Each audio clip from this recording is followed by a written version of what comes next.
ये भाजपा कांग्रेस आपका मुद्दा नहीं है, ये दिल्ली वासियों की सेहत का मुद्दा है। और क्या क्या है केजरीवाल जी ने 3,000 करोड़ रुपए का, कहाँ गए वो 3,000 करोड़ रुपए? क्या वो टोटो के टॉयलेट लगवा रहे थे उसके? वो टोटो की सीट्स खरीद रहे थे, जापानीज टॉयलेट्स की जकूजी खरीद रहे थे उससे? वो सारा पैसा था दिल्ली के लोगों के लिए, यमुना नदी के लिए, एक पवित्र नदी के लिए और दिल्ली के लोगों के लिए। अब हालत वहां की देखिए कि इतनी बुरी हालत है वीरेंद्र भाई की। मैं पूरी तरह से उनके लिए प्रार्थना भी करती हूँ और दिल्ली के लोगों से कहती हूँ कि 3,000 करोड़ रुपए जो केंद्र सरकार ने बाकायदा आम आदमी पार्टी को दिए थे सिर्फ और सिर्फ यमुना नदी जी के लिए की सफाई के लिए, उसका हिसाब दें। क्या हुआ 1,000 करोड़ रुपए के सेस का, जो पोल्यूशन सेस मिलता है, जो स्टेट सरकार को मिलता है? और गोपाल राय 10 साल से जो बैठे हैं ना, हाथ पे हाथ डालकर नाटक मंडली की तरह नाटकबाजी करने के लिए, नौटंकी के लिए, झूठ मूठ की पदयात्रा करने के लिए, उनसे पूछे कहाँ गए वो पैसे? कितना नाटक करोगे भाई? क्या कर रहे हो? दिल्ली में लोग सांस नहीं ले पा रहे हैं, दम घोटू हवा है, लोग परेशान हाल रहे हैं। खुद की खांसी के लिए तो चले जाते हैं बेंगलुरु, खुद का तो इलाज हो जाता है और एयर प्यूरिफाइड जगह में रहते हैं, करोड़ों रुपए वो भी दिल्ली के लोगों की छीन कर। लेकिन दिल्ली के आम लोगों की क्या हालत है? आप यमुना नदी को देखिए, वो झाग देखिए आप। वीरेंद्र सचदेवा जी बीमार हो गए हैं। 2 दिन पहले उन्होंने यमुना नदी में डुबकी लगाई थी, उजागर करने के लिए कि क्या प्रदूषण की हालत है। और सोचिए 2 दिन पहले उन्होंने डुबकी लगाई, आज वो अस्पताल में भर्ती हैं, पूरे बॉडी में उनके रैशेस हैं, वो सांस नहीं ले पा रहे हैं। अपनी जान को जोखिम में डालकर, अपनी स्वास्थ्य के साथ खिलवाड़ कर कर उन्होंने सिर्फ उजागर करने के लिए कि यमुना में कितनी प्रदूषण है, कितने जहरीले झाग हैं, कितने केमिकल वेस्ट उसके अंदर हैं, क्या बदहाली है वहां की, और क्या छठ पर्व से ठीक पहले क्या हालत है वहां पे। उन्होंने किसी भी बात की परवाह किए बगैर उसमें डुबकी लगाई और 48 घंटों में उनकी हालत देखिए। पहले कभी उनको इस तरह की शिकायतें नहीं थी, सांस लेने में दिक्कत आ रही है। और मुझे लगता है कि वीरेंद्र भाई सिर्फ नहीं, उनकी तरफ से हम सब लोग और दिल्ली वासी, क्योंकि ये भाजपा कांग्रेस आपका मुद्दा नहीं है, ये दिल्ली वासियों की सेहत का मुद्दा है। और क्या क्या है केजरीवाल जी ने 3,000 करोड़ रुपए का, कहां गए वो 3,000 करोड़ रुपए? क्या वो टोटो के टॉयलेट लगवा रहे थे उसके? वो टोटो की सीट्स खरीद रहे थे, जापानीज टॉयलेट्स की जकूजी खरीद रहे थे उससे? वो सारा पैसा था दिल्ली के लोगों के लिए, यमुना नदी के लिए, एक पवित्र नदी के लिए और दिल्ली के लोगों के लिए। अब हालत वहां की देखिए कि इतनी बुरी हालत है वीरेंद्र भाई की। मैं पूरी तरह से उनके लिए प्रार्थना भी करती हूं और दिल्ली के लोगों से कहती हूं कि 3,000 करोड़ रुपए जो केंद्र सरकार ने बाकायदा आम आदमी पार्टी को दिए थे सिर्फ और सिर्फ यमुना नदी जी के लिए की सफाई के लिए, उसका हिसाब दें। क्या हुआ 1,000 करोड़ रुपए के सेस का, जो पोल्यूशन सेस मिलता है, जो स्टेट सरकार को मिलता है? और गोपाल राय 10 साल से जो बैठे हैं ना, हाथ पे हाथ डालकर नाटक मंडली की तरह नाटकबाजी करने के लिए, नौटंकी के लिए, झूठ मूठ की पदयात्रा करने के लिए, उनसे पूछे कहां गए वो पैसे? कितना नाटक करोगे भाई? क्या कर रहे हो? दिल्ली में लोग सांस नहीं ले पा रहे हैं, दम घोटू हवा है, लोग परेशान हाल रहे हैं। खुद की खांसी के लिए तो चले जाते हैं बेंगलुरु, खुद का तो इलाज हो जाता है और एयर प्यूरिफाइड जगह में रहते हैं, करोड़ों रुपए वो भी दिल्ली के लोगों की छीन कर।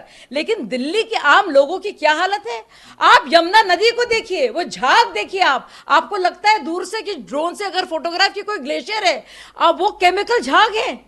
सोचिए आपकी त्वचा को, आपकी सेहत को, आपके फेफड़ों पर क्या अत्याचार हो रहा है, कौन इसकी जिम्मेदारी लेगा? हम पंजाब में प्रदर्शन कर रहे हैं किसान, एक बार फिर से 1 दिवसीय, उस पर केंद्र मंत्री का बयान आया है। वो ये कह रहे हैं कि 44,000 करोड़ तो दिए थे, अब वहां पर आम आदमी पार्टी की ये गलती, सरकार की गलती है। क्या आपका कहना है? देखिए, केंद्र सरकार ने खरीद के लिए सारी राज्य सरकारों को पैसे दे दिए हैं, यहां तक कि पंजाब सरकार को भी 44 करोड़ रुपए खरीद के लिए ऑलरेडी दे दिए गए हैं।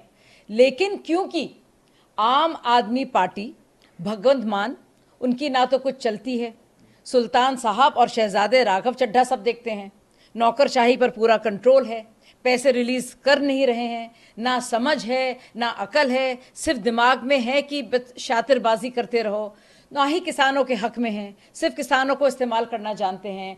क्योंकि पैसा रिलीज नहीं हुआ है ये हालत आई है। ये तो ना तो केंद्र सरकार की वजह से है, ना इसमें किसानों की कोई गलती है, ना ही वहाँ की नौकरशाही में इसमें कोई गलती है, ये किसी महकमे में, सरकारी महकमे में। ये सिर्फ और सिर्फ निर्लजता, नकारापन है आम आदमी पार्टी का, जो किसानों को भी इस्तेमाल करती है जैसे और समुदायों को वो इस्तेमाल करती है।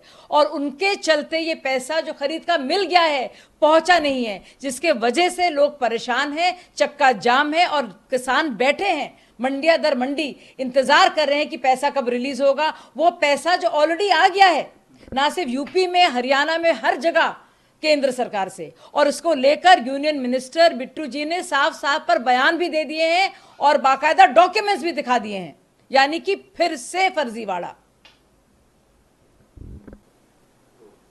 कांग्रेस के प्रभारी ने आरोप लगाया महाराष्ट्र में कि अजीत पवार गुट में शामिल होने के लिए विधायकों को तोड़ने के लिए करोड़ों की डील जो है वो हो रही है, और इस पर जवाब भी मांगा है। क्या कहना है? देखिए, कांग्रेस पार्टी का ये एसओपी है, स्टैंडर्ड ऑपरेटिंग प्रोसीजर। सबसे पहले तो पूरी तरह से समा बांध लो, क्योंकि आप जानते हैं अच्छी तरह से कि आपकी करारी हार होने वाली है, तो उसके लिए पहले समा बांधते हैं।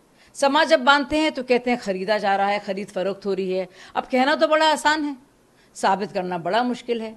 एक भी सबूत दिखा दे रमेश जी, है कोई सबूत, है कोई प्रत्यक्ष? कौन यकीन करेगा? अच्छा, जब हार जाओ तो फिर ईवीएम पर दोष मढ़ो। तो अगर इस तरह के वो इल्ज़ाम अभी से लगा रहे हैं तो आप समझ जाइए कि पूरी तरह से वो तैयार हैं हारने के लिए। वो जानते हैं कि वो बहुत ही ज़्यादा पीछे चले गए हैं, आपस में उनकी तनातनी इतनी ज़्यादा है, अंदर उनके अलायंस में जो कुछ भी है अगाड़ी में, वो इतना घमासान है। ना तो नाना पटोले बर्दाश्त कर सकते हैं उद्धव ठाकरे को, ना उद्धव ठाकरे बर्दाश्त कर सकते हैं उनको। हर वक्त उनके बीच में ऐसे फ़िलिस्तीन और इजराइल वाले हालत है, रशिया रूस वाले हालत है। किसी ना किसी को ज़रूरत होती है मध्यस्थता करने की, रोज़ आना, सुबह शाम लड़ाई झगड़े होते हैं।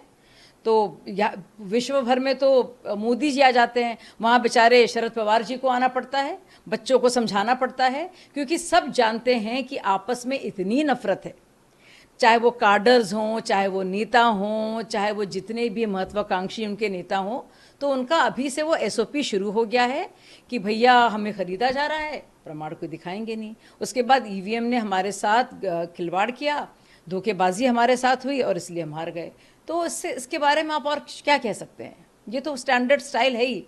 एक सबूत नहीं है, एक प्रत्यक्ष नहीं है, एक भी एविडेंस नहीं है, लेकिन कोई किसी को खरीद रहा है।